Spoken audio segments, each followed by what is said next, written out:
Bonjour à tous et bienvenue dans ce nouvel épisode de Plein Phare, le podcast business 100% breton. Nous sommes Mathilde et Yann, deux entrepreneurs brestois dont l'objectif est de mettre en lumière la Bretagne et son dynamisme économique. Aujourd'hui, nous avons le plaisir de vous partager notre conversation avec un start-upper pas comme les autres, Jean-Baptiste Debelair. Sa différence, sa start-up, malgré une croissance très rapide, n'a jamais réalisé de levée de fonds. Jean-Baptiste crée Steeple dès la fin de ses études et n'a donc pas de capital. Très orienté business, son entreprise réalise rapidement du chiffre d'affaires pour atteindre 6 millions d'euros en 2022. Mais qu'est-ce que c'est Steeple ? C'est un outil de communication interne pour faciliter la cohésion d'entreprise. Un tableau tactile remplace le traditionnel panneau d'affichage pour diffuser des informations à tous les collaborateurs. Une solution disponible également sur smartphone pour que les télétravailleurs restent connectés à l'entreprise. À la fin de l'épisode, vous serez conquis. On vous souhaite une très bonne écoute.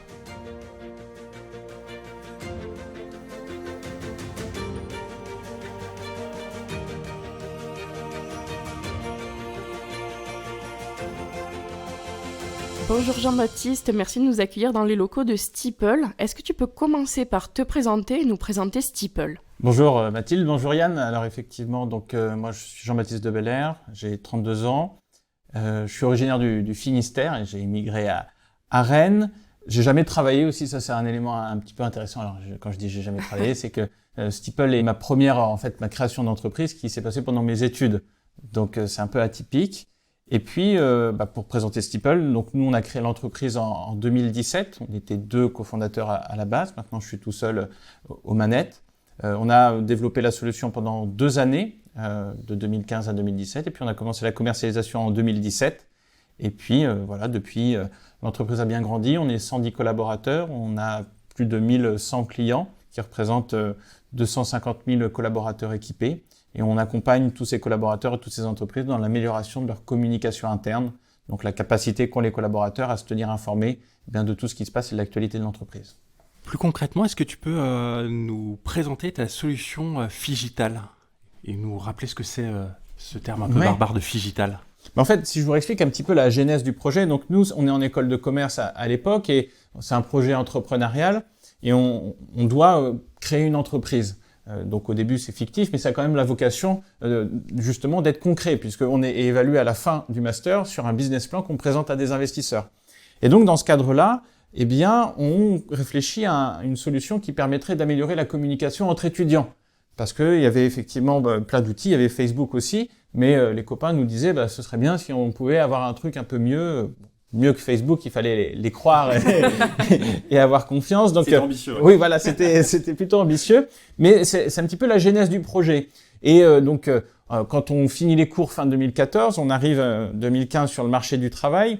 Enfin, du coup, on n'arrive pas sur le marché du travail parce qu'on se dit, on n'a pas tant investi dans ce projet pour justement s'arrêter là. Et donc, on décide de continuer. On rejoint l'incubateur de l'ESRN à ce moment-là. Et puis, très vite, se pose la question, qu'est-ce qu'on va manger ?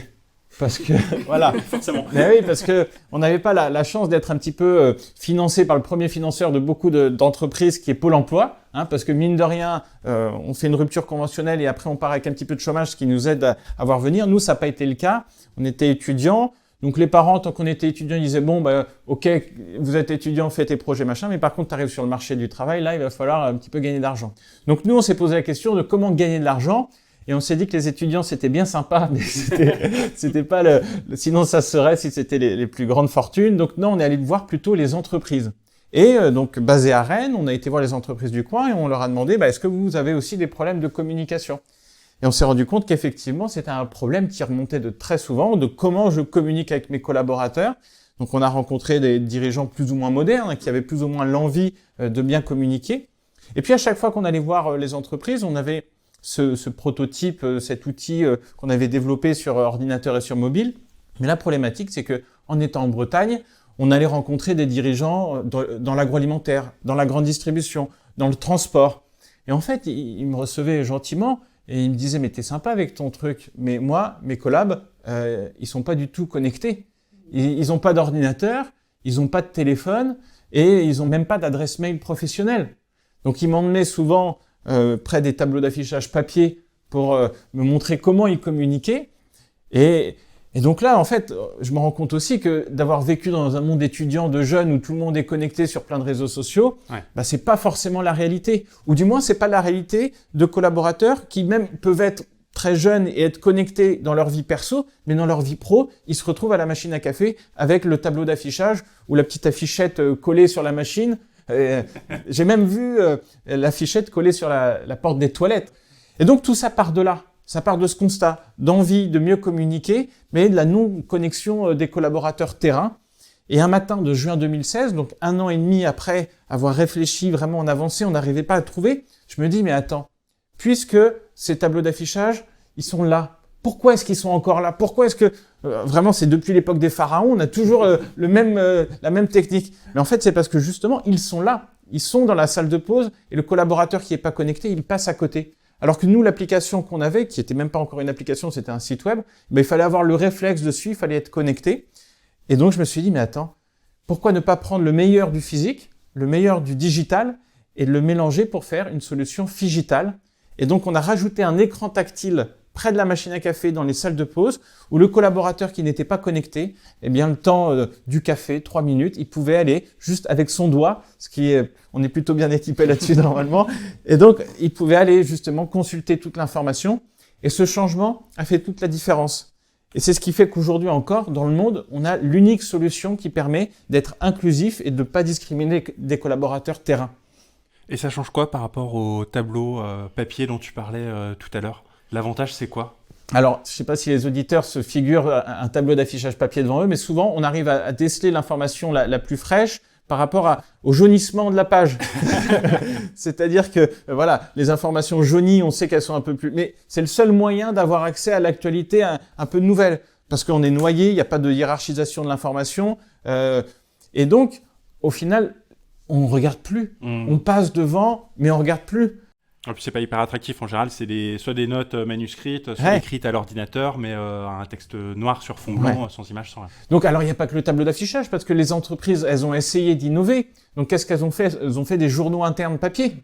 Vraiment. Donc, et là, c'est pareil. C'est-à-dire que les journaux internes, ça demande beaucoup d'investissement parce qu'il faut le préparer, il faut courir à la chasse aux informations, il faut le mettre en page. Donc, ce qu'on voyait souvent, les entreprises nous disaient, au début, on a fait un mensuel, puis après, on a fait un trimestriel, puis après, on a fait un semestriel, et puis après, il a disparu. Voilà.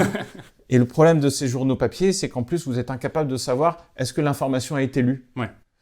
Donc, tu vois, par rapport à ces tableaux d'affichage, c'est vraiment l'actualité, être capable de donner l'information fraîche qui concerne le collaborateur, qui le concerne vraiment, et puis être capable aussi pour celui qui communique de savoir est-ce que ça a été vu. Parce que la communication, c'est pas seulement parler. La communication, c'est parler, être entendu et être compris. Et tant qu'on peut pas s'assurer de ça, et tant qu'on peut pas mesurer, on n'améliore que ce que l'on mesure, donc on peut pas améliorer sa communication interne. On pourrait penser que l'utilisation des tableaux d'affichage concerne juste les entreprises traditionnelles. D'ailleurs, tu nous as parlé de grande distribution, d'agroalimentaire, etc. Est-ce que vous avez aussi de jeunes entreprises ou des startups comme clientes? Alors, il y a 2 sujets. Il y a le sujet, effectivement, donc on s'attache beaucoup au tableau d'affichage, mais finalement, on parlerait plutôt des outils de la communication interne. Et en fait, il y a effectivement des startups qui ont, aujourd'hui on parle aussi de la réindustrialisation de la France avec des industries nouvelles. Dans le Next 40, on a par exemple Insect en client qui est un éleveur d'insectes pour justement utiliser toutes les protéines. Donc avec de la production, avec des collaborateurs terrain qui sont finalement, que vous soyez une startup dans l'industrie ou une entreprise plus traditionnelle, vous êtes confronté à la même chose qui est la discrimination des collaborateurs en production. Donc, il y a vraiment cette dimension, oui, on équipe des entreprises plus novatrices et puis on équipe aussi des entreprises qui ont énormément d'outils en place. Quand on travaille avec des Bouygues, quand on travaille avec des Vinci, quand on travaille avec Leclerc, en fait, ils ont tous des suites Office, ils ont tous des suites Google, mais la problématique, c'est qu'ils n'ont pas cet outil qui permet de toucher 100% des collaborateurs sur justement la vie de l'entreprise. Donc, ils se battent avec des intranets. Il y en a même, on voit, ils essayent de mettre des ordinateurs dans la salle de pause pour qu'on se connecte sur l'intranet. Donc, il y a ces 2 sujets. Donc, oui, on accompagne des entreprises qui sont très modernes, mais qui n'arrivent pas à répondre à cette problématique de l'inclusion des collaborateurs terrain. Tu as un petit peu répondu tout à l'heure, mais question bête, en quoi c'est important la communication interne dans une entreprise? C'est vrai, mais c'est pas une question si bête que ça, parce qu'il y a beaucoup de patrons qui se posent cette question et qui se disent mais pourquoi est-ce qu'ils m'embêtent avec cette notion de communication interne. Ça fait 30 ans, moi, que je suis dans l'entreprise et les collaborateurs, ça les empêche pas de rester. Oui, mais ça, c'était avant. Donc, on a vu déjà cette notion d'implication du collaborateur, cette notion de service du collaborateur. On l'a vu finalement des changements qui ont opéré. Alors, c'est pas nouveau parce que déjà, Henry Ford, il disait les 2 choses les plus importantes pour une entreprise, ça se lit pas au bilan, c'est les hommes et sa réputation. Donc, et c'est d'ailleurs pour ça qu'il proposait des salaires très hauts, parce que lui, il voulait justement fidéliser ses collaborateurs. Et donc, tout ça, un petit peu, s'est perdu dans une forme de traditionnalisme de l'entreprise avec la phrase « vivons heureux, vivons cachés ». En se disant, le salarié, lui, il arrive, il fait son boulot, moi, je dirige l'entreprise et qu'il vienne pas m'emmerder parce que, justement, j'ai pas envie d'avoir à leur rendre des comptes. Ouais. Mais aujourd'hui, les aspirations des jeunes, elles ont énormément changé, des nouvelles générations. On veut avoir du sens. On parle souvent de, justement, cette histoire du tailleur de pierre, où quand, justement, c'est quelqu'un qui croise un tailleur de pierre au bord de la route et il lui dit, mais qu'est-ce que tu fais? Et le tailleur de pierre lui répond, je construis une cathédrale. Et en fait, aujourd'hui, on veut comprendre pourquoi on travaille. On veut se dire quelle est la finalité, quel est le sens. Et si jamais on arrive dans une grande machine où on comprend pas les rouages et on comprend pas l'objectif de son travail, on n'hésite plus à changer. Ouais, on sera moins engagé. Exactement. Et donc ça, avant le Covid, c'était beaucoup les nouvelles générations qui arrivaient sur le marché du travail, qui voulaient aussi un équilibre vie pro, vie perso, voire vie perso, vie pro, carrément. Et donc maintenant, depuis le Covid, c'est plus seulement les jeunes générations, mais c'est aussi des collaborateurs lambda finalement, des collaborateurs qui étaient peut-être 10, 15 ans dans la même entreprise et qui se sont posé la question de se dire mais est-ce que c'est vraiment de ça dont j'ai envie? Et donc ils vont plus seulement dans l'entreprise en face pour aller chercher un meilleur salaire, mais ils vont carrément se faire une réorientation, changer de métier, se poser les questions. Donc la communication interne, elle a ce rôle d'impliquer le collaborateur, de lui donner du sens dans pourquoi il se lève le matin. Et puis, toutes les entreprises ne peuvent pas se dire « je vais changer le monde ». Mais par contre, on peut aussi faire sentir au collaborateur qu'il fait partie d'une aventure collective, avec des collègues. Et nous, on rigole souvent sur le nombre de prénoms qu'on connaît dans une entreprise, qui est symptomatique de son implication. Et on rencontre des collaborateurs qui parfois ne connaissent pas la personne qui est sur la chaîne juste à côté, et pourtant ça fait 20 ans qu'il est dans la même entreprise. Bien sûr. Ouais. Donc, la communication interne, ça permet d'impliquer, de fidéliser, puis ça permet encore d'aller plus loin sur des choses qui sont très importantes, sur par exemple la sécurité au travail, la santé mentale des collaborateurs, l'impliquer, lui donner de l'information, faire de la prévention, toutes ces choses-là. En fait, le ROI est dur à estimer, mais sa valeur est inestimable. Donc voilà en quoi agit la communication interne. Et la valorisation du personnel aussi, j'imagine, parce que tu peux communiquer sur un tel qui a réalisé telle chose ce mois-ci ou mettre en avant un projet, etc. Et comme tu le disais, la reconnaissance, elle passe plus uniquement par le salaire aujourd'hui. Mais, tout à fait. Effectivement, être capable de présenter les bonnes initiatives, c'est aussi un moyen d'inspirer les autres collaborateurs, c'est un moyen de gratifier la personne qui l'a fait, et encore une fois, c'est un moyen de l'impliquer dans la vie et de se dire « attends, si on me dit merci, je vais le refaire, et j'ai encore plein d'idées en tête ». Parce que c'est souvent les collaborateurs qui ont les idées sur le terrain, mais ils ont tout le temps l'impression de ne pas être écoutés. Et d'où l'importance aussi d'avoir une communication qui n'est pas seulement descendante, mais qui est aussi montante pour remonter les idées et transverse pour qu'ils se parlent entre eux et désiloter aussi ces entreprises. On parle souvent du cloisonnement. Dans les entreprises, on a des open space, mais dans les entreprises traditionnelles, c'est décloisonné, c'est à la fois les murs, mais aussi les idées, et être capable de se parler entre différents secteurs. Là, tu nous as parlé de valorisation. Est-ce que tu as d'autres exemples d'usage de Steeple? Qu'est-ce qu'on peut partager comme information concrètement? Effectivement, on parlait de la valorisation. Déjà, ce qu'il faut savoir, c'est que ça permet de partager et de communiquer sur toute la vie du collaborateur. D'un point de vue RH, c'est-à-dire que annoncer les arrivées, présenter le nouveau collaborateur, ça c'est ultra important. Il y a 28% des collaborateurs qui quittent l'entreprise dans les 45 premiers jours. C'est énorme. Et donc, ça se prépare même avant l'arrivée. C'est le pré-boarding, être capable de l'inviter sur l'outil, qui découvre déjà un petit peu la vie de l'entreprise. Ensuite, le présenter quand il arrive. Dans toutes les phases, dans ses mobilités internes, c'est quand il change de poste, soit en évolution, soit en horizontalité, être capable de le dire aux autres pour ne pas qu'il y ait un collaborateur qui arrive et qui dise « c'est qui lui, c'est un fournisseur ou si c'est un collaborateur ?» Donc ça, et puis « ah mais je savais pas qu'il avait changé de poste ». Toutes ces choses-là qui vous font vous sentir pas très important dans une entreprise. Puis même sur les départs, c'est très important. Les départs en retraite, les départs tout court, être capable de communiquer pour pas qu'on se dise il est où, il est en vacances. Non, il est plus dans l'entreprise. Donc il y a toutes les étapes de la vie d'un collaborateur. Il y a toutes les victoires de l'entreprise, les contrats gagnés, les chiffres, les records, qu'on soit capable de célébrer ces victoires. Les défaites aussi. Ça, faut pas avoir peur de communiquer les défaites. Donc c'est des moments aussi qui, pendant le Covid, tous ces moments compliqués, ces gestions de crise. La direction a beaucoup aussi sur la vision stratégique de communication. Et puis, on va y retrouver aussi toute la vie de l'entreprise. Donc, aussi bien en externe, les relations presse, les événements, les salons. On a souvent ce qu'on appelle les carnets de voyage, c'est-à-dire les collaborateurs qui partent en déplacement et qui vont rendre état un petit peu de ce qui se passe. Quand il y a des personnes en production et des personnes au commerce aussi, les personnes au commerce permettent de montrer le résultat du travail des personnes en production et vice-versa. Donc, tous ces échanges-là et puis tous les événements internes, le CSE aussi qui va pouvoir utiliser l'outil, la qualité, la sécurité sur le nombre de jours sans accident de travail, toute la prévention qu'on va y retrouver. Enfin, je pourrais en dire des heures un petit peu là-dessus. Concrètement, comment ça s'installe ta solution ? Et est-ce que vous proposez un accompagnement aux entreprises qui ne sont pas hyper familières du numérique ? Tu en parlais tout à l'heure. Alors effectivement, nous, on a un accompagnement. Ce qu'il faut savoir, c'est que déjà, c'est un logiciel. Donc, on peut télécharger les applications sur Android, sur iOS, sur ordinateur. Donc, quand un client signe, en 24 heures, il a déjà sa plateforme sur mesure et il peut commencer à l'utiliser. Il y en a même d'ailleurs qui testent la solution avant de signer et donc ils sont déjà très familiers des usages. Et puis après, donc ils vont recevoir le matériel, ils vont l'installer dans la salle de pause. Donc là, il y a un décompte, un peu ce qu'on appelle the final countdown qui arrive dans la salle de pause.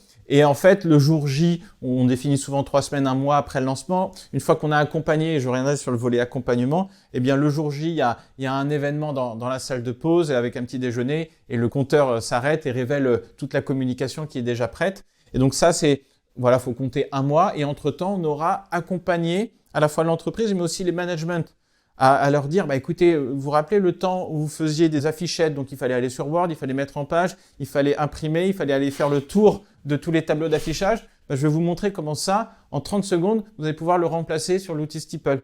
Et là, en fait, ils se disent, waouh, c'est ouf. Et ils se disent, mais je peux faire plein de choses avec ça. Et là, on leur dit, ouais, tu peux faire ça, et on leur donne plein d'idées pour qu'ils prennent en main. Alors, tout le monde n'est pas du premier jour enclin à faire plein de communication, mais tout le monde comprend l'intérêt. Et j'imagine que, par contre, il y a une objection que tu dois recevoir au moins de temps en temps, si ce n'est régulièrement. C'est par rapport à la taille de l'entreprise. Votre solution, elle est bien pour des entreprises qui ont 1000, 2000 salariés. Moi, j'ai 50 salariés dans mon entreprise. Si on a quelque chose à se dire, on se le dit. Ce type de solution, c'est adapté à partir de combien de salariés ? Moi, ce que je dis, c'est souvent, c'est adapté à partir du moment où on peut plus se lever sur son bureau ou sur sa chaise et parler à l'intégralité de l'entreprise. Donc, chez certains qui ont du multisite, ça peut être à partir de 10. Quand il y a du télétravail et qu'on n'arrive pas à avoir tout le monde dans la même entreprise, quand il y a des shifts de temps de travail. Donc, en fait, on pense pouvoir communiquer à tout le monde, mais si on n'a pas tout le monde au moment T, tous les jours, pour faire passer l'information, c'est adapté. On a des clients qui ont 30 salariés. Mais effectivement, c'est une tannée pour faire passer l'information. Et donc, on compte sur le management oral. Oui, mais si on compte dessus, ça veut dire qu'on est d'accord pour qu'il y ait de la déformation. Parce qu'entre ce qu'on comprend et ce qu'on va répéter, ce que l'autre va comprendre, il y aura forcément une déformation. Donc non, nous, nos entreprises, elles ont globalement entre 100 et 500 collaborateurs. Donc on a des entreprises en dessous, on a des entreprises au-dessus, mais elles s'adaptent vraiment à tout le monde. Et je rebondis sur la notion de télétravail dont tu parlais tout à l'heure. Là, ta solution elle est disponible en salle de pause, mais pour les personnes qui sont en télétravail, comment l'information passe ? En fait, dans les entreprises qu'on équipe avec des collaborateurs qui sont à la fois terrain, prenons par exemple une usine, vous allez retrouver des personnes en production, la majorité, 80% souvent. Vous allez retrouver des personnes en administratif, vous allez retrouver des personnes commerciales en mobilité sur la route. En fait, nous, on a 3 supports qui vont convenir à ces trois usages. La personne en production, elle va pouvoir évidemment, si elle le souhaite, télécharger l'application, mais elle le fera sur son téléphone perso. Donc, si elle ne veut pas, elle peut aller en salle de pause, aller sur l'écran tactile. La personne qui est en administrative, elle va pouvoir utiliser la version web. Et puis la personne en mobilité, la version sur son téléphone pour l'avoir tout le temps dans la poche. Donc en fait, avec le Covid et avec le télétravail, ce qui s'est passé, c'est que ces barrières qui existaient, ces cloisons qui existaient entre les différents métiers, eh bien, ça s'est accentué. Ouais.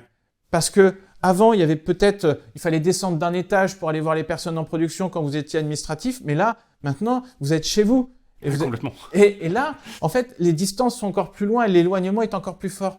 Donc nous, avoir une seule solution multi-device, ça permet justement à ces personnes en télétravail de se rapprocher des équipes terrain. Et c'est ça la clé. Parce que, effectivement, créer du lien entre les différentes populations, c'est ça vraiment le plus important. Oui, tout à fait. Et justement, est-ce que pendant les confinements, vous avez connu un fort développement? Alors, ça a été contrasté pour 2 raisons. Déjà, ce qui s'est passé, c'est qu'au moment, juste avant le confinement, on fait l'un de nos meilleurs mois all-time parce que il y a plein d'entreprises qui hésitaient, qui disaient « Oula, le truc arrive, on peut pas continuer comme avant, il nous faut absolument, donc on lance. » Donc là, on a fait des lancements en urgence. Donc ça, c'était pour les entreprises un peu visionnaires qui ont compris qu'ils allaient avoir besoin de communiquer. Et beaucoup nous ont remerciés. Les clients historiques, alors là, ils ont dit, mais jamais on a vu autant de valeur dans la communication interne que pendant ce moment-là.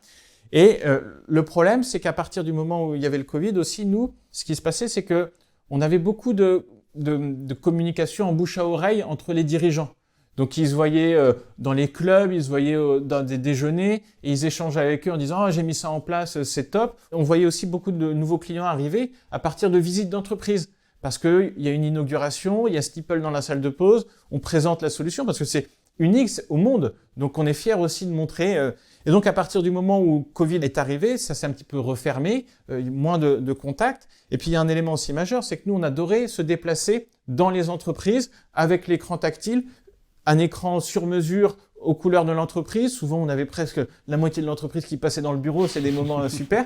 Et donc du jour au lendemain, il a fallu se réinventer aussi en visio, il a fallu inventer aussi une nouvelle manière de contacter de potentiels clients. Donc c'est pour ça que, au final, on a vu plutôt à la sortie du Covid, où là tout s'est aligné, c'est-à-dire qu'on a pu reprendre un petit peu la commercialisation en visio qu'on a adoptée pendant le Covid, mais aussi la commercialisation physique. Et en plus, eh bien, ce qui s'est passé, c'est que les visites d'entreprise ont repris et encore plus la mentalité a changé. Et là, plus personne vous dit ouais, c'est gadget, la communication interne. Ils vont vous dire, bon, bah, c'est peut-être pas mon premier projet, mais en tout cas, on l'a en tête et on le fera après. Tout le monde a compris qu'il y avait des choses qui avaient changé. Ouais, du coup, tout ça, ça vous a permis de faire 6 millions de chiffre d'affaires l'année dernière, avec juste une toute petite croissance de 50% à peu près, hein, c'est bien ça? Exactement, ouais, non, on est, effectivement, bah, c'est cette un petit peu machine commerciale aussi. Et puis, en fait, on peut compter sur un parc de plus de 1000 clients avec une fidélité qui n'en existe presque comme aucune autre. C'est-à-dire que nous, et peut-être on en reparlera, comme on n'a pas d'investisseurs, le seul investisseur, c'est nos clients. Et donc, notre ambition tous les jours, c'est de fidéliser et de rendre heureux les clients. Donc, avec un produit qui est stable, qui fonctionne bien. On a beaucoup retravaillé le produit ces dernières années. Donc là, on rentre dans une nouvelle phase où on va pouvoir apporter beaucoup plus de nouveautés. Mais dans l'accompagnement, dans la fidélisation des clients, c'était ça vraiment le plus important. Donc c'est le socle qui nous permet de grandir. Et tous les nouveaux clients qui arrivent, finalement, ils entendent parler de la satisfaction client des autres. Et on dit qu'un client satisfait, c'est la meilleure des publicités. Et ça nous permet de grandir comme ça en autofinancement. Tu l'as dit, vous n'avez jamais réalisé de levée de fonds, donc ce qui est plutôt particulier pour une start-up. Du coup, qu'est-ce qui a motivé ce choix de ne pas faire de levée de fonds? Donc effectivement, c'est quasiment unique. On doit être 1 ou 2 entreprises en France, avoir ce niveau de chiffre d'affaires et cette croissance sans avoir levé de fonds. Déjà, il y a un élément, c'est que moi je viens d'une famille dans la grande distribution. Et on m'a appris que pour construire une entreprise, il fallait gagner plus d'argent qu'on en dépense. Donc ça, c'est une notion saine. Ça paraît des inepties, mais effectivement. Et en fait, ce qui s'est passé, c'est qu'au début, c'était même pas venu l'idée de lever des fonds, parce que quand on a commencé à avoir un produit, quand j'ai senti qu'il y avait ce qu'on appelle un product market fit, une adéquation entre le produit et le marché, qu'est-ce que j'ai fait? J'ai pris ma 207 rouge, j'ai mis un écran de 50 kg dans le coffre et j'ai fait 50 000 bornes. Donc j'ai fait ça en 2017, j'ai refait 50 000 bornes en 2018 et en 2018, j'avais 1 million d'euros de chiffre d'affaires déjà réalisé tout seul. Et donc, à partir de là, on était une toute petite entreprise avec beaucoup de clients fidèles qui nous recommandaient, donc peu de frais de marketing. Donc on avait une rentabilité. Donc de l'abonnement et de la récurrence, de la rentabilité, puis donc des banques qui disaient mais qu'est-ce que c'est que cette entreprise ? Soit c'est une start-up et elle fait de la croissance et elle perd de l'argent, soit c'est une entreprise traditionnelle et elle gagne de l'argent mais elle fait pas autant de croissance. Et donc ils ont commencé effectivement à nous prêter de l'argent. Nous on avait des faibles coûts de structure et donc on a continué comme ça. Et en fait quand tout le monde autour de moi était là mais pourquoi tu lèves pas d'argent ?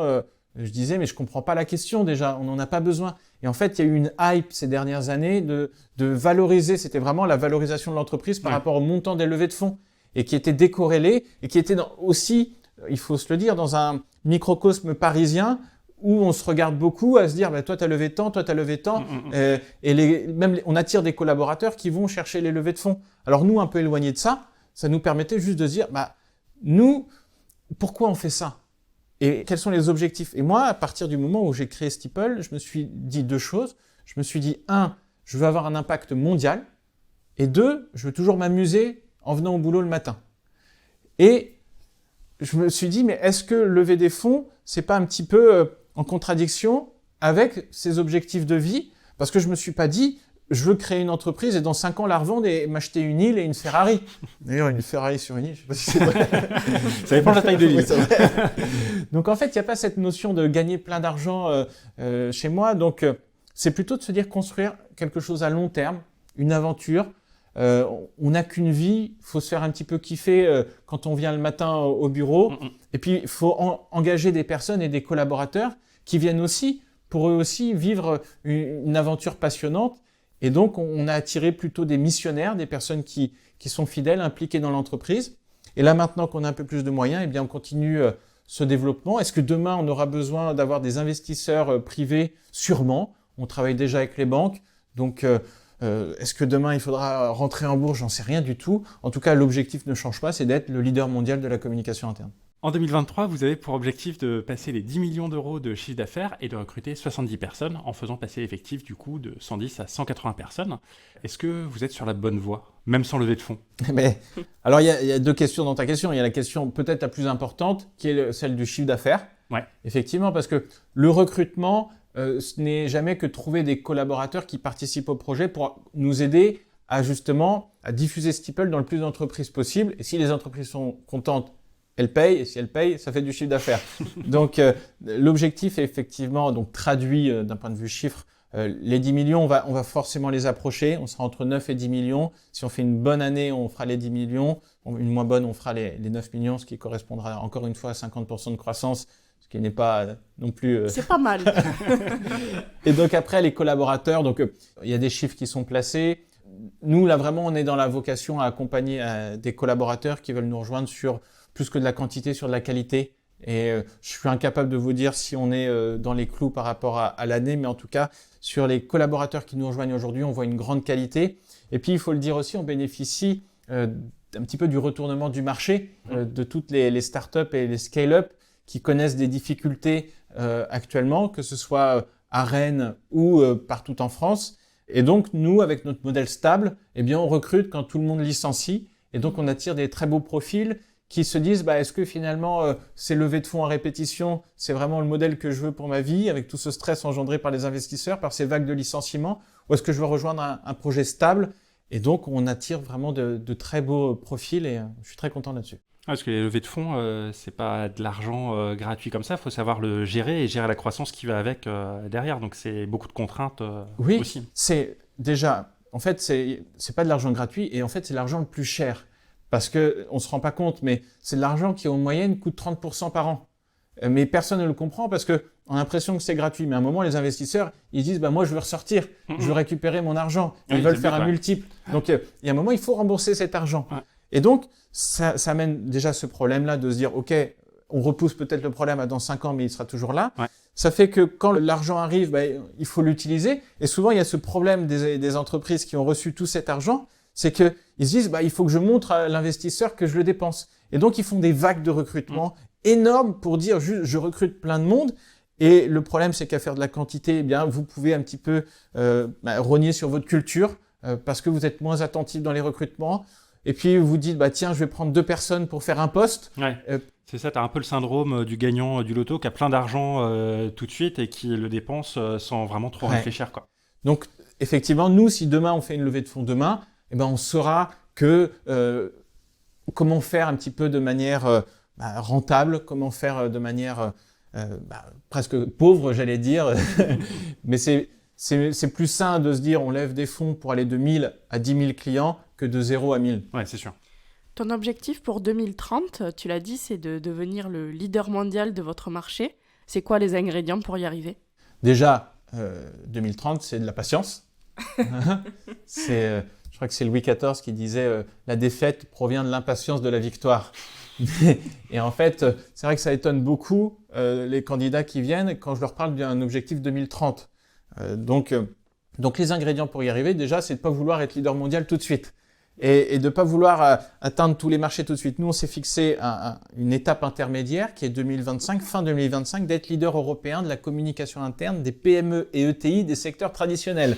Donc, vous avez tout le plan marketing des prochaines années. C'est tout simplement, et on y reviendra peut-être, c'est aujourd'hui, on a une présence nationale en France, on a une présence aussi en Europe de l'Ouest, et c'est d'être fort déjà en Europe, d'avoir un bastion fort pour de multiples raisons, mais parce qu'aussi le monde devient de plus en plus multipolaire, même d'un point de vue commercial, où les frontières qui avaient tendance à s'abaisser eh bien, se renouvellent. Un protectionnisme, on le voit en Chine, on le voit aux États-Unis. Donc, être fort déjà en Europe. Et puis, être fort sur nos segments de marché. Là, on a ce qu'on appelle un océan bleu, où on est tout seul, effectivement, où on n'a pas de concurrents. Donc, sur les entreprises PME, ETI, justement, dans les secteurs traditionnels. Parce que sur les notions de grands groupes, vous avez aussi beaucoup d'acteurs qui sont pas en concurrence directe, mais qui sont adjacents, qui ont levé des fonds et donc qui doivent aller chercher des grands comptes pour justement aller chercher de l'argent et qui doivent même partir aux États-Unis parce qu'il y a un marché qui est énorme. Ouais. Et donc tout le monde va se battre au même endroit. Et nous, on a un petit peu le champ libre sur notre domaine. Et en attendant d'être leader européen puis leader mondial, en 2022, vous avez finalisé votre projet d'API, notamment pour doper votre croissance et qui permet d'interconnecter votre solution à d'autres outils. Est-ce que tu peux nous dire comment ça fonctionne et quels sont les usages et les outils auxquels ça vient se plugger ? Très bonne question. Alors, en fait, ce qu'il faut donc voir aujourd'hui, je disais, on équipe plus de 1100 entreprises, on a plus de 250 000 collaborateurs qui sont équipés, qui utilisent la solution, et en plus, ils sont des collaborateurs qui ont téléchargé Steeple sur leur téléphone perso. Et donc, c'est très engageant. C'est-à-dire que c'est un outil de vie au travail, mais c'est quand même, dans la vie au travail, il y a quand même le travail. Et donc, on a plein d'acteurs environnants, ce qu'on appelle, nous, globalement, la vie au travail, qui pourrait se traduire par ce qu'on appelle l'expérience collaborateur aujourd'hui. C'est plein de jargon, mais tout simplement, c'est les services qui sont imposés aux collaborateurs pour le faire se sentir mieux et pour lui donner envie de rester. Un petit peu dans la continuité des avantages qu'on peut trouver sur les tickets resto, c'est toutes ces choses-là. On voit de plus en plus donc autour de la restauration d'entreprise, de la conciergerie d'entreprise, des services de crèche par exemple, toutes ces choses-là. Et puis, en fait, tout ce qu'on a connu les dernières années dans les services et dans les entreprises plutôt technologiques arrive aujourd'hui dans les entreprises plus traditionnelles parce que on a cette question de la rétention des collaborateurs. Ouais, et donc, tous ces services, ils arrivent dans ces entreprises traditionnelles et en fait, eh bien, elles sont confrontées à un élément, c'est qu'elles n'arrivent qu'à communiquer qu'avec les personnes dans les bureaux. Ouais, mais seulement, ça représente que 20% des 80. Donc, elles viennent nous voir en nous disant, voilà, nous, on a un savoir-faire, mais il nous manque le faire savoir. Est-ce qu'on pourrait se connecter sur Steeple pour justement faire en sorte que ce soit le hub de communication de tous les services et de l'expérience collaborateur ? Donc nous, on est plutôt d'accord pour ça, parce que puis aussi, c'est en lien avec notre projet initial et notre nom, parce que Steeple, ça veut dire le clocher. Mmh. Donc le clocher, c'est à la fois, c'est l'un des plus vieux outils de communication interne du monde, parce qu'avec la cloche, ça permet de passer les bonnes et les mauvaises nouvelles, mais c'est aussi le centre du village qui permet à tout le monde de se rencontrer sur la place. Et donc, dans un village, effectivement, c'est la même chose dans l'entreprise, c'est qu'il va y avoir plein de services adjacents, et il faut imaginer un peu Steeple comme l'iPhone de l'entreprise, sur lequel vous allez retrouver quelques applications de communication, mais il va y avoir plein d'autres choses. Ça peut être lié à la cooptation pour justement impliquer le collaborateur dans le recrutement, ça peut être lié au covoiturage pour faire en sorte qu'ils échangent entre eux, ça peut être plein de services adjacents comme ça, et donc s'ouvrir, c'est l'objectif de faire en sorte que ces acteurs puissent se connecter avec nous, et tout simplement pour eux rester dans l'entreprise et pour de plus en plus de collaborateurs utilisent leurs services. Vous avez lancé la tournée de la com interne, une série de conférences autour de la communication interne dans plusieurs villes françaises. Vous avez produit le documentaire Steeple Inside. Est-ce que tu considères que Steeple a également un rôle d'évangélisation de la communication interne auprès des entreprises ? Alors effectivement, il y a deux questions dans ta question, parce qu'en fait, la tournée de la communication interne a un objectif différent de Steeple Inside. Je vais prendre les deux. Je vais prendre déjà Steeple Inside. Steeple Inside, c'est un documentaire d'1 heure sur 12 mois de la vie de l'entreprise chez Steeple. Pour deux raisons. Premièrement, pour le collaborateur qui souhaite candidater et pour le collaborateur chez nous qui connaît pas forcément le métier des autres, bien là, c'était l'idée de se dire, écoute, les candidats me disaient souvent, mais est-ce que cette ambiance qu'on perçoit sur les réseaux sociaux, est-ce que c'est vrai ou c'est du bullshit ? Et souvent, les collabs qui arrivaient après disaient, en fait, c'est encore mieux que ce que je pensais. Et donc, à un moment, je me suis dit, écoutez, le mieux, voilà, on vous met un documentaire d'1 heure. Au moins, voici la culture en interne chez Steeple. Regardez, et si vous voulez plus candidater ou bien si ça renforce votre souhait de candidater, tant mieux. Et donc ça, c'est un dispositif qui sert à la fois le recrutement, qui permet aussi d'avoir une vision en interne de ce que font les autres collègues. Et puis, c'est aussi, nous, notre laboratoire. C'est-à-dire que Steeple, on est notre laboratoire.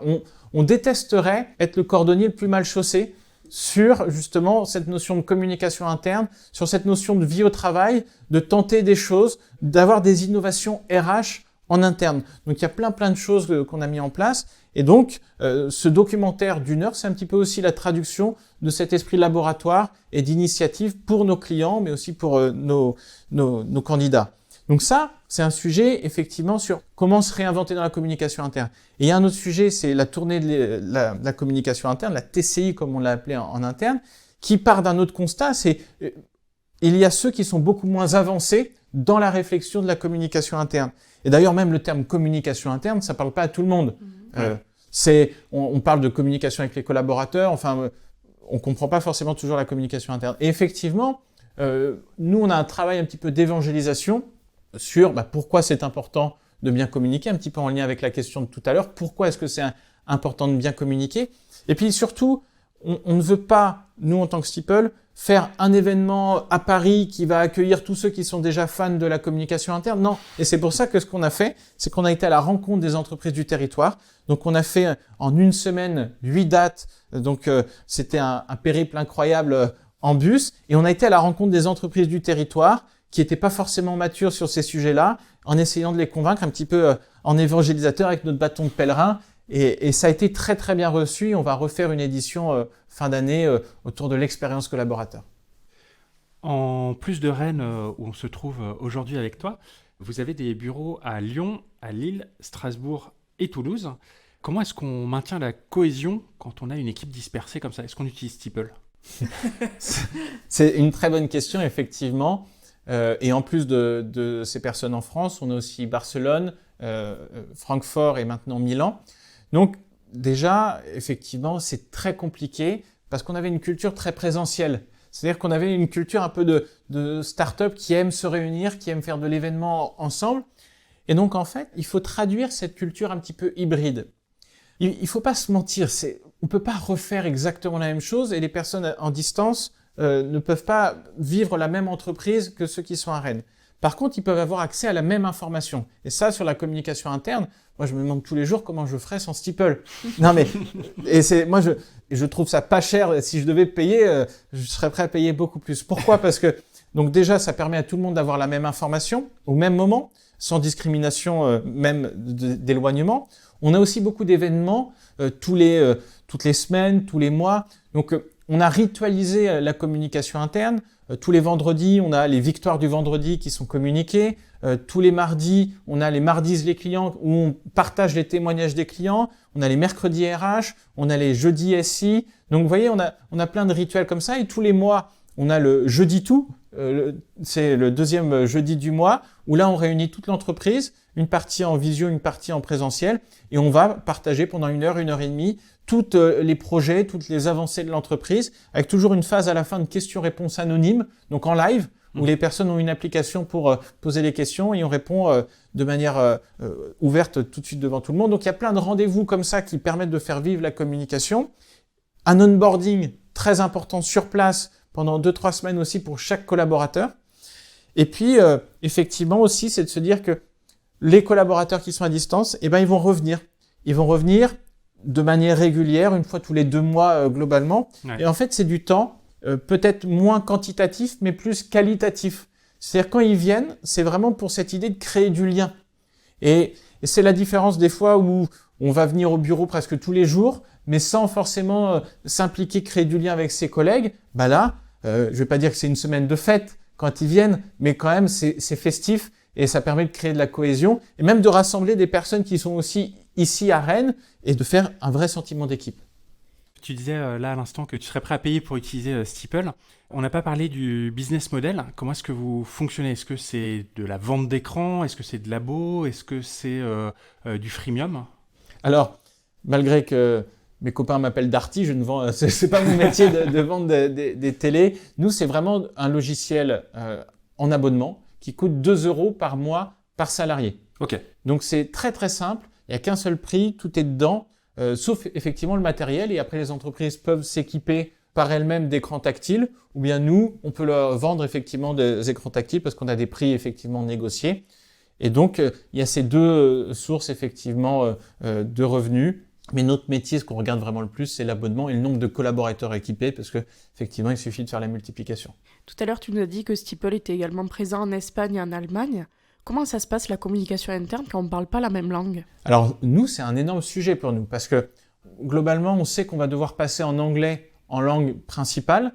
Donc, pour nos clients, eux, ils ont sur l'outil Steeple des outils de traduction automatique. On a intégré ça, donc c'est très pratique, et même pour nous aussi. C'est-à-dire qu'en Espagne, quand on communique en français, ils ont le bouton traduire, traduction automatique. Ils ont l'espagnol, mais c'est effectivement pour juste l'oral. Où là, sur ces événements, là, c'est effectivement des réflexions. Quand est-ce qu'on passe à l'anglais? Sur quelle partie on passe à l'anglais? Je vois aussi qu'il y a beaucoup d'innovations qui arrivent sur l'intelligence artificielle avec la capacité de traduire en temps réel des discours. Ouais. Donc c'est pour ça qu'il y a aussi beaucoup de monde dans l'entreprise qui se forme à l'anglais parce qu'on va passer à une entreprise internationale en anglais. Et ça va arriver. Ça va, vous avez déjà le nom Steeple en anglais, donc c'est parfait. Pas besoin de changer. Depuis le début, c'est effectivement, j'en reviens à cette idée de départ qui est de faire une solution et qui équipe mondialement des entreprises. Donc le nom anglais était une évidence. En plus de ta solution qui fait partie des bonnes pratiques pour la communication interne, est-ce que tu as quelques petits tips que tu pourrais donner comme ça pour bien communiquer avec ses salariés et développer sa communication interne? Il y a un élément qui est clé et de toute façon, c'est un peu comme dans un jeu vidéo, si on n'a pas passé ce niveau-là, on ne peut pas aller au niveau suivant. Et le premier niveau, c'est l'implication de la direction. Si la direction n'a pas compris l'intérêt de s'adresser aux collaborateurs, de faire passer les messages, de s'impliquer personnellement dans la communication interne, ça ne marchera pas. Si elle pense que mettre un outil et disant on a mis l'outil, ça va fonctionner, non, ça ne marchera pas. Donc, on ne leur demande pas de faire des publications tous les jours, mais d'être actif, de liker, de commenter, de faire une publication par mois, de féliciter, de montrer effectivement que c'est pas juste un truc pour faire joli, mais c'est un outil vraiment stratégique dans l'entreprise. Ça, c'est la clé parce que à partir de là, vous avez les managers qui se disent « Attends, si la direction s'en occupe, moi aussi je peux le faire. » Et le collaborateur se dit « Bon, en fait, c'est un outil vraiment pour nous, pour l'entreprise, c'est stratégique. » Et ça crédibilise un petit peu tout. Donc ça, c'est un élément. Le deuxième élément, c'est bien manier le côté professionnel, mais aussi ludique. Et donc, nous, on a des applications connexes. On n'en a pas parlé, mais des modules, par exemple, de pronostic de la Ligue 1. On allait... mais oui.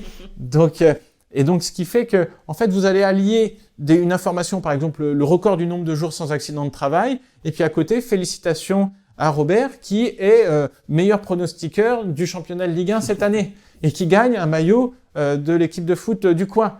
Et donc, en fait, c'est ce mélange des genres qui parfois fait peur aux entreprises, mais on leur dit c'est le meilleur moyen de rendre l'information ludique, de pas être assommé par de l'information descendante rébarbative. Là, vous avez de l'information transverse. C'est aussi pour ça qu'il y a une catégorie qu'on a appelée « Entre nous », qui permet aux collaborateurs de créer du lien, de faire du transverse. Et c'est ce mélange savant d'implication de la direction, de communication descendante, de communication montante et transverse, qui fait que c'est un outil de vie au travail agréable et qui fait que ça améliore la communication au sein de l'entreprise. Et de ton point de vue, aujourd'hui, est-ce que les managers et chefs d'entreprise sont formés aux bonnes pratiques de la communication interne ? Alors nous, on essaye de les évangéliser effectivement et de leur prêcher la bonne parole. Globalement, il y a des dirigeants et des managers qui sont des bons communicants, et il y en a d'autres qui sont moins bons. Mais je vais vous dire, après, on a aussi ce rôle central qui est celui du communicant et du chargé de communication dans l'entreprise. Et dans beaucoup d'entreprises, il arrive. Et avant, ce rôle de chef de projet ou responsable communication, avant, c'était celui à qui on disait « Tiens, tu peux me faire la fiche là et la mettre sur le tableau d'affichage ». C'était en bout de chaîne. Maintenant, c'est des métiers qui sont au cœur, qu'on vient voir en disant « Bah voilà, nous, on a un plan de transformation, on a un nouveau produit, on a plein de choses. Est-ce que tu pourrais m'aider à travailler le discours qu'on va pouvoir pour faire de l'accompagnement en interne ?» Et donc, ça arrive aussi que ce soit ces personnes qui pré-rédigent des publications pour la direction, qui accompagnent les managers. Et c'est cette prise de conscience. Et puis, ce qui est drôle, c'est de voir... parce que dans ma famille, j'ai aussi des personnes qui ont été des utilisateurs de Steeple. Et donc, des fois, on voit, il faut 1 an pour faire le premier like, après 1 an pour faire le premier commentaire, après 1 an pour faire la publication. Mais en fait, c'est comme des claquets, vous revenez pas en arrière. Ouais. C'est-à-dire qu'une fois que vous avez dit, en fait, c'est marrant, et puis faire des publications, après vous êtes là, il y a un effet aussi gamification, puisque vous voyez les réactions des collaborateurs qui viennent commenter, et vous vous dites, mais en fait, c'est sympa. Il y a un petit côté addictif aussi à ce niveau-là. On arrive à la fin de l'interview, merci d'avoir répondu à nos questions, mais avant de te libérer, on va te poser les questions plein phare. Donc la première, quel est ton endroit préféré en Bretagne ? Alors, mon endroit préféré, je crois que c'est le coin de Carnac. Moi, c'est un endroit où je passe mes week-ends, le bord de mer dans cette région du Morbihan. C'est un peu le point central entre Rennes et le Finistère, et donc... ce microclimat du Morbihan, c'est quand même assez exceptionnel. Qu'est-ce que c'est pour toi être breton ? Être breton. Être breton, c'est presque avoir les pieds sur terre, en Bretagne, et le regard au loin vers le monde. Alors je ne sais pas si c'est cet héritage des navigateurs bretons qui nous fait ça, mais il y a dans les Bretons, dans les entrepreneurs, on parle souvent des voyageurs, mais avec toujours cet intérêt pour le territoire et de se dire, effectivement, on peut aller partout dans le monde et à un moment, on est breton.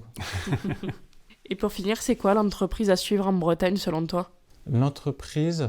Alors, je vais être un peu chauvin, je vais parler d'un de nos clients qui s'appelle Entech dans le Finistère Sud, à Quimper, avec Christopher, qui... justement, je trouve que la Bretagne est aussi très en avance sur les énergies renouvelables et que Entech, qui travaille sur le stockage de l'énergie solaire et qui est entré en bourse et qui fait des belles performances en bourse, c'est une entreprise à suivre.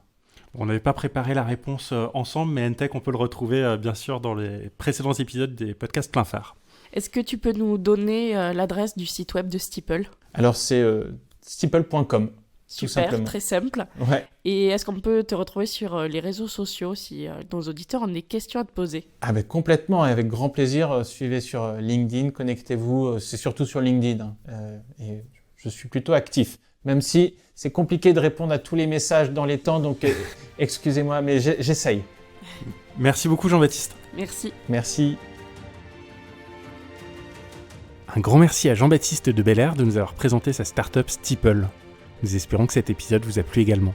Si vous souhaitez continuer cet échange avec Jean-Baptiste, vous pouvez retrouver les liens de son site et ses réseaux sociaux dans les notes du podcast. Merci à vous pour votre écoute. On se retrouve d'ici 15 jours pour un nouvel épisode. En attendant, retrouvez-nous sur nos réseaux sociaux, Instagram, LinkedIn et Facebook, ou sur notre site pleinphare-podcast.fr. N'oubliez pas de nous laisser un avis sur votre plateforme d'écoute favorite si l'épisode vous a plu. À très bientôt.